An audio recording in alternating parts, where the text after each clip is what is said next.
Morning, students. Today I am going to start the third unit, structural geology.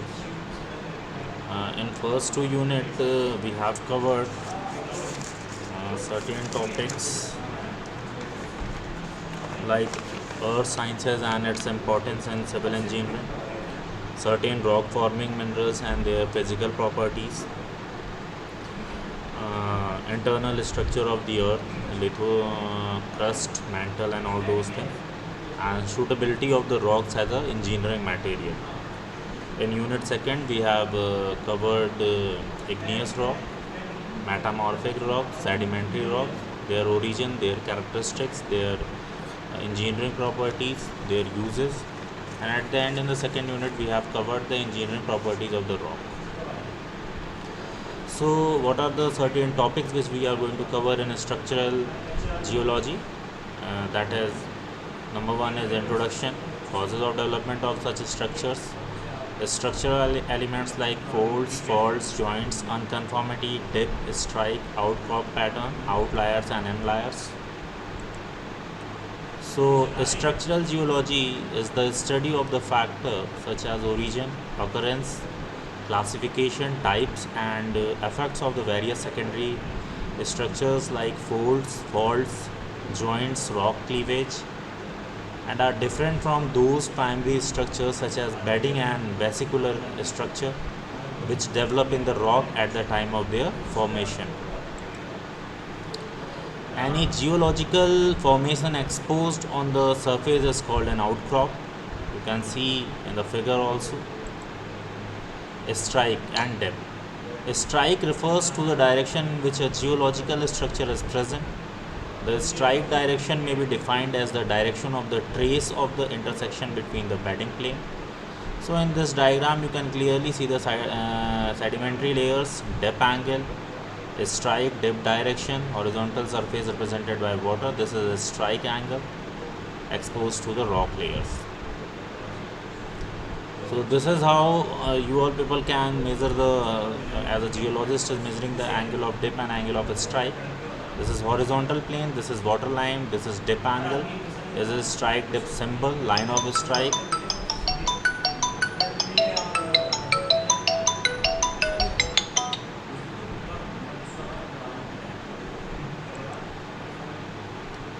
Dip literally means the slope. Dip literally means the slopes or inclination. In a structural geology, dip is expressed both as the direction and amount. The dip direction is the direction along which the inclination of the bedding planes occurs. This is east, this is west, this is strike line, and this is dip direction. And this thing is angle of dip, and this is angle of a strike.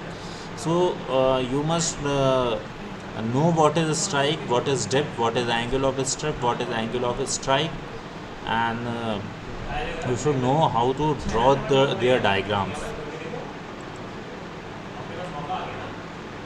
So in this figure you can very easily see this is water surface, this is north direction, this is direction of dip, and this is direction of a strike. So this is angle of dip. Describing orientation of the geological features with a strike and dip exposed to the soil layers. This is in this direction, it is dip direction, it is strike direction, and this is dip angle 30 degrees southwest, and this is a strike angle 40 degree west. Now after going through knowing something about dip and a strike, we will come to learn about a new geological phenomena, geological structures found in the rock, that is called folds. Folds are one of the most common geological structure found in the rocks. When a set of the horizontal layers are subjected to the compressive forces, they bend either upward or downward. The bend noticed in the rocks are called folds. In terms of their nature, two folds may occur as a single local bend or may occur repeatedly or intricately folded to the tectonic history of the origin. So this is how somewhere in the mountains of Uttarakhand or north region or anywhere in the hilly terrain in the world you can see such type of folds in the mountainous terrain. These are some images of folds. This is axial plane, this is hinge line, this is hinge zone, this is limb and limb. So such type of geological features if you find in a rock, you will certainly come to know that this is folds.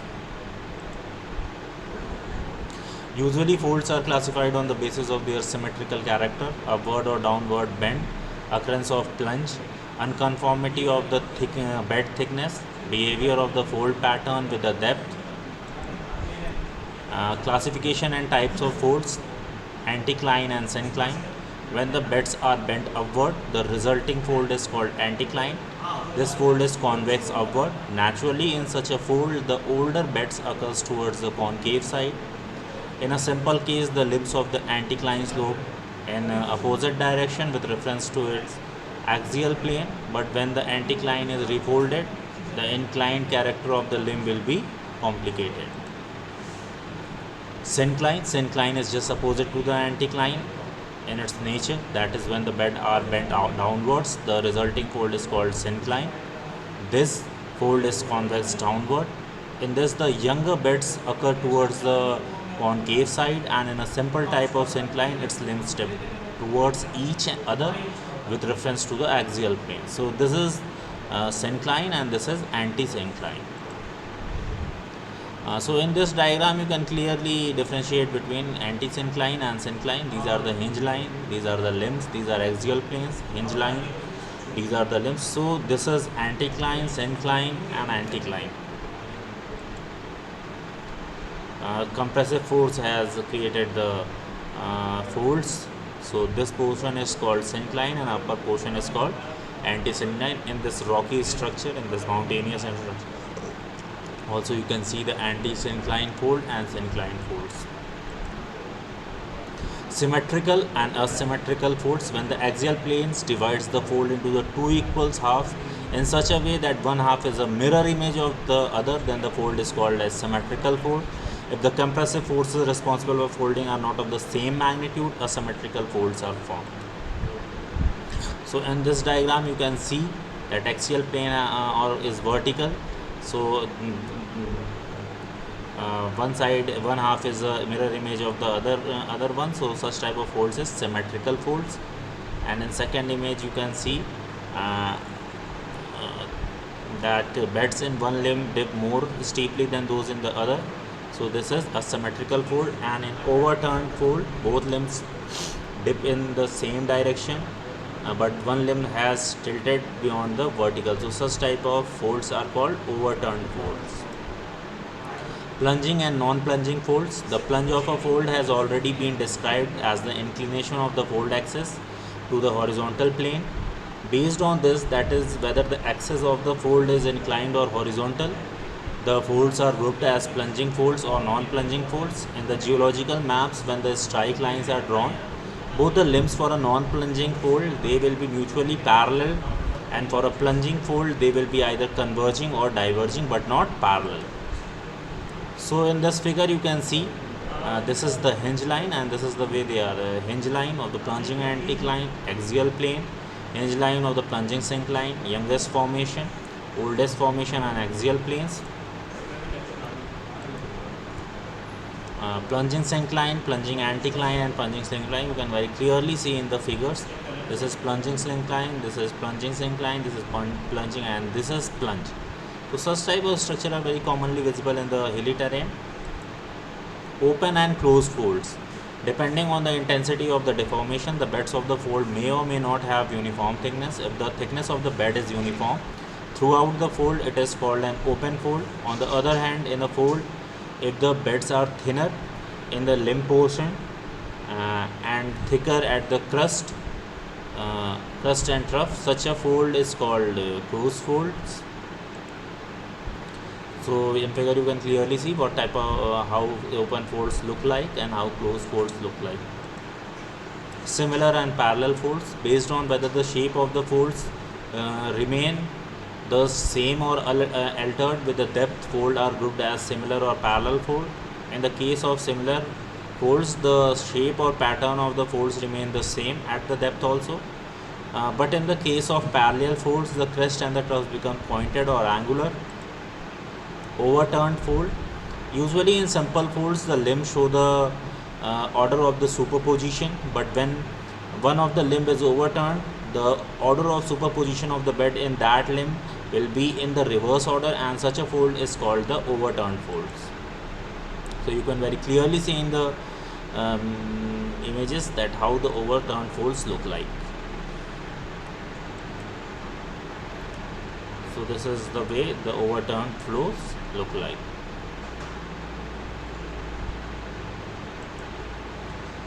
Chevron folds, usually the crust and truss of the beds are smoothly curved, but some folds have sharply bent angular crust and trough. Such folds are known as chevron folds.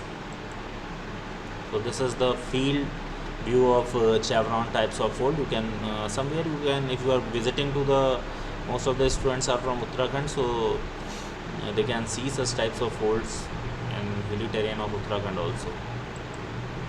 Isoclinal folds, usually the fold have inclined limbs, that is limbs will be mutually diverging or converging with the reference to the axial plane, but in some folds the limbs will be mutually parallel to a great extent. Such folds are called isoclinal folds. These folds may be vertical or horizontal. Classification and types of folds. In a figure you can see the classification of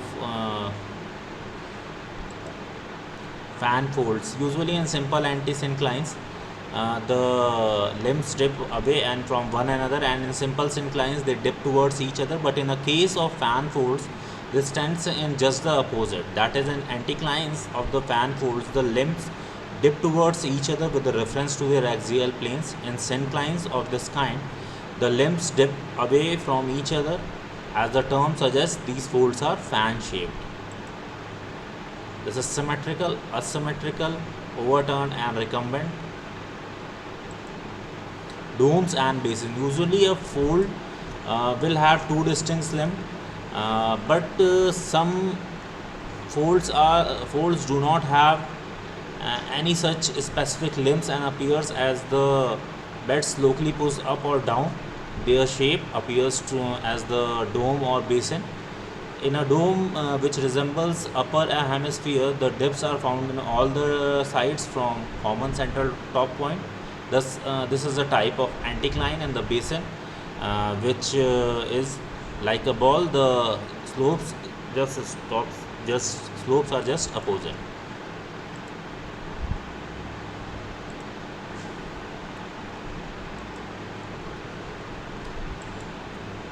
So these are the field view of domes and basins. Oldest formation of exposed surface, youngest formation gas and oil. Structural dome, oldest formation exposed on the surface and youngest formation.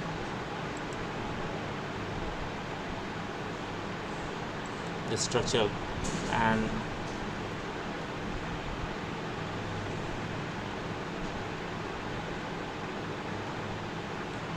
the anticlines and the synclines with a normal shape but a very large magnitude are called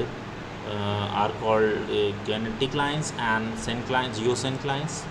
So these are some images of genetical clines and geosynclines. Drag folds. These are minor asymmetrical folds within the major fold, but confined only to the incompetent bed and are sandwiched between the competent formation. These develop because of the sharing and dragging effect. So these are some field view of the drag folds. Mechanism of folding. Folding of the rocks takes place by different ways of accommodation of the stress. In many cases, slip or shear occurs in between the beds. The process is similar to the slipping of the cards, which occurs when the set is folded. If they are not allowed to slip over one another, folding of the set cannot take place. This is the way in which the folding generally occurs in the case of the hard and competent rock like quartzites. In the another kind of folding, folds are characterized by thinning of the limbs and thickening of the crust and troughs. This takes place commonly in the weak and incompetent rocks like shales. So this is the mechanism of folding. Monocline, anticline, syncline and overturn, anti-syncline. axial plane. So in these figures you can see the mechanism of foldings, causes and effects of folding. Most of the important folds are, as already pointed out, are due to tectonic causes, but a few folds of the minor type are due to non-tectonic causes. Mainly the compressive and shear types of tectonic forces are responsible for the folding phenomena. Igneous intrusion of the viscous magma such as laccoliths and lopoliths also contributes to the folding. Non-tectonic causes like landslides, creeping, differential compaction, isostatic setting, and the glaciations too are responsible for some folds. These are minor.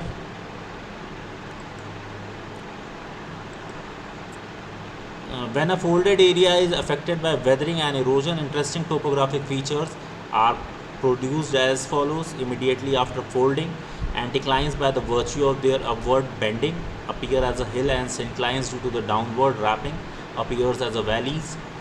During the folding in the crust portion, the geological formation are subjected to the tensional forces, and hence numerous fractures appear there. Because of these fractures, crust portion are eroded quickly, leading to the conspicuous degradation locally.